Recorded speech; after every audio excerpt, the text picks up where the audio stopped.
또 입안 점막이 마르다 보니까 통증을 느끼는 분들이 많으세요. 혀라든지 입안 점막의 통증을 느끼는 자결감이라고도 표현을 하는데 이런 증상을 호소할 수가 있어요.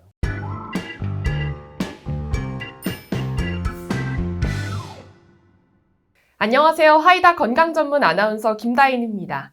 오늘 다뤄볼 주제는 바로 구강 건조증인데요. 관련 전문가분 모시고 이야기 나눠보겠습니다. 선생님 안녕하세요. 네, 안녕하세요. 먼저 저희 하이닥 시청자분들께 소개 부탁드립니다. 네, 안녕하세요. 저는 이비인후과 전문의, 특히 두경부 질환을 맡고 있는 임재열입니다. 네, 우선 교수님, 입이 말라서 침이 잘 나오지 않게 되면 어떤 증상을 겪게 되나요? 입안을 촉촉하게 해주는 윤활 작용도 굉장히 중요한 기능이고요. 그리고 또 소화 작용. 우리가 침 안에는 이제 아밀레이즈와 같은 소화 요소가 많이 들어있기 때문에 소화 작용에도 굉장히 중요한 역할을 하고, 또 침의 가장 중요한 역할 중에 하나는 방어 작용이 있습니다. 침 안에 여러 가지 면역 글로불린이라든지 몇 가지 성분들이 있기 때문에 입안으로 침투하는 세균이나 바이러스나 이런 물질들을 1차로 방어하는 역할을 하거든요. 이러한 기능을 생각해 보면 우리가 어떠한 증상이 생길 수 있는지 거꾸로 쉽게 예상할 수 있죠. 만약에 침이 부족한 분들은 말할 때 굉장히 힘들어할 수 있습니다. 그리고 음식을 먹거나 뭐 이럴 때도 굉장히 불편해할 수 있고요. 또 입안 점막이 마르다 보니까 통증을 느끼는 분들이 많으세요. 혀라든지 입안 점막의 통증을 느끼는 자결감이라고도 표현을 하는데 이런 증상을 호소할 수가 있어요.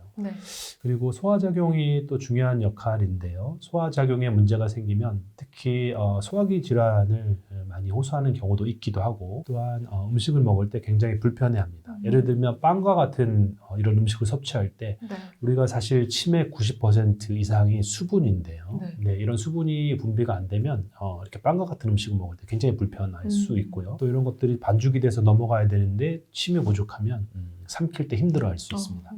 그리고 또 중요한 기능이 이제 방어작용이라고 말씀을 드렸는데, 세균이라든지 바이러스들이 입을 벌리고 잘 때, 입안이 건조할 때 우리가 점막을 통해서 침투를 하게 되면 전신 건강에도 많이 영향을 줄 수가 있고, 전신 건강뿐만 아니라 구강 위생에도 굉장히 중요해서 충치라든지 잇몸 질환들이 많이 생깁니다. 그래서 이렇게 기능적으로 굉장히 중요한 역할을 하기 때문에 침 분비가 적은 구강 건조증 환자들은 굉장히 많은 증상들을 호소할 수가 있습니다. 그럼 그런 구강 건조증은 도대체 왜 생기는 건가요? 네, 몇 가지 주요한 원인이 있는데요. 가장 흔한 원인 중에 하나는 노화입니다.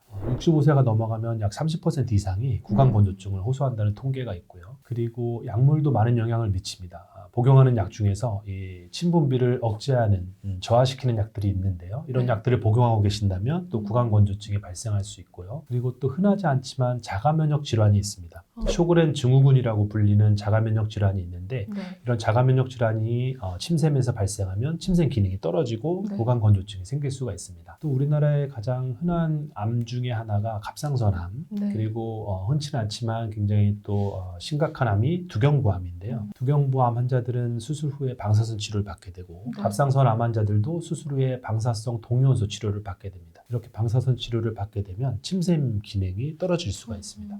침샘 기능이 떨어지면서 구강 건조증이 또 발생할 수가 있고요. 그 밖에도 뭐 자연적인 현상으로 입안이 이제 탈수가 된다든지 이런 경우에도 또 스트레스를 많이 받는다든지 이런 경우에도 건조증을 느낄 수 있겠습니다.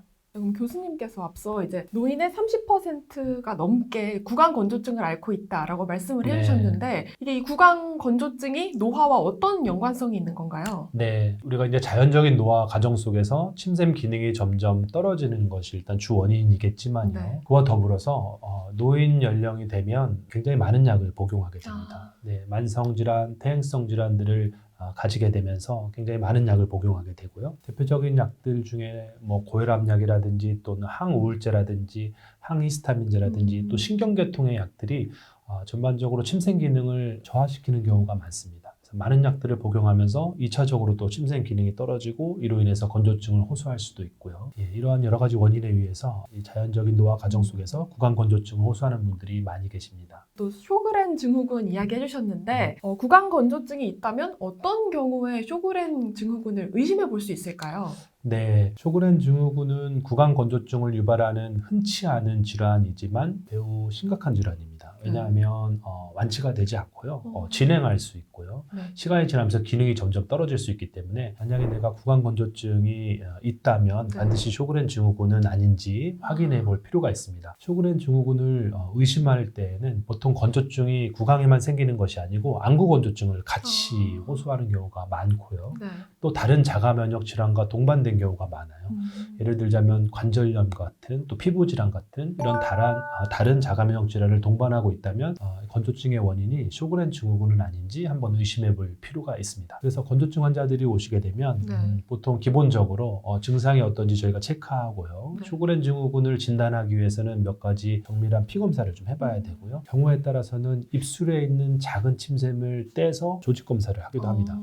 이렇게 좀 다양한 검사에서 만약 이상 소견이 발견된다면 쇼그렌 증후군이 아닌지 저희가 진단할 수가 있게 됩니다. 네, 그럼 구강 건조증의 치료는 어떻게 이루어지나요? 네, 구강 건조증의 치료는 매우 중요합니다. 우선적으로 환자의 기능이 얼마나 남아있는지를 체크를 해봐야 되고요. 네. 만약에 침샘 기능이 남아있다면 침샘 기능을 강화하는, 침 분비를 촉진하는 그러한 방법들을 사용해야 되는데요. 보통은 3가지 방법이 있는데요. 첫 번째는 약물 치료입니다.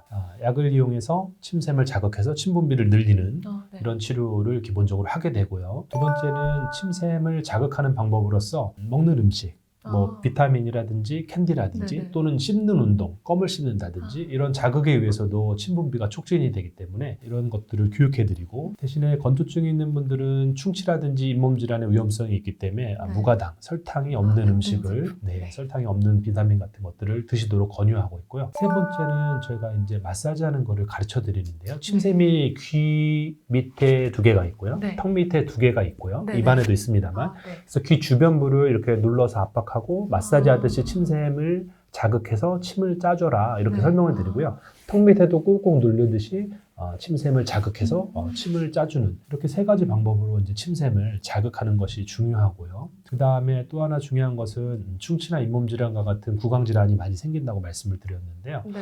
그것 때문에 구강 위생 또 치아 관리에 신경을 많이 써야 합니다. 건조증 환자들이 사용할 수 있는 구강 용제, 가글 종류들이 있는데요. 네. 특히 알코올 성분이 없는 그런 가글 용제들을 사용해서 충치 질환이라든지 잇몸 질환으로부터 좀 예방하는 이런 노력이 매우 중요합니다. 그런데 침샘 기능이 만약에 너무 없다, 네. 자극을 해도 잘 나오지 않는다, 네. 그런 경우에는 저희가 인공침과 같은 약간 증상을 경감시키기 위한 그러한 다른 대체제들을 사용합니다.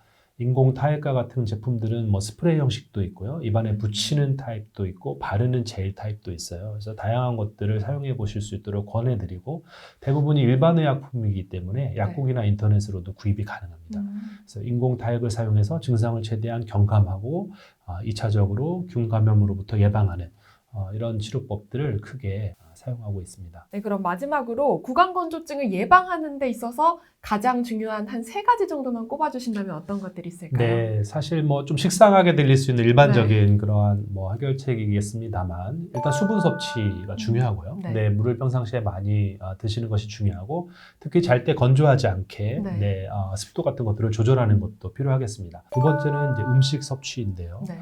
네, 우리가 카페인이 과다하게 함유된 그런 음식들은 입안을 또 건조하게 할 수 있는 그런 것들이 있고, 또 잘 아시겠지만 알코올도 술도 그렇죠. 네, 입안을 건조하게 할 수 있는 그러한 음식 종류이기 때문에 이런 것들은 최대한 피해야 되겠고요. 네. 흡연도 마찬가지겠습니다. 그리고 또 구강 위생 관리가 매우 중요한데요. 잇몸 질환이라든지 충치가 많이 생길 수 있다라고 말씀을 드렸고, 또 이런 세균이 침투하면서 폐렴이라든지 소화기 질환이 많이 생길 수 있기 때문에 구강 위생을 잘 관리해야 되고요. 여러 가지 구강 용제라든지 세균이라든지 뭐 이런 것들로부터 방어할 수 있는 그러한 가글 종류라든지 이런 것들을 네. 좀 사용하고, 치과 관리 또 구강 위생 관리도 매우 중요해서 그런 부분들을 잘 교육을 해드리고 있습니다. 네, 오늘 이렇게 임재우 교수님과 함께 구강 건조증에 대한 다양한 이야기 나눠봤는데요. 교수님 오늘 말씀 너무 감사합니다. 네, 감사합니다. 네, 저희는 다음 시간에도 건강한 소식으로 찾아뵙겠습니다.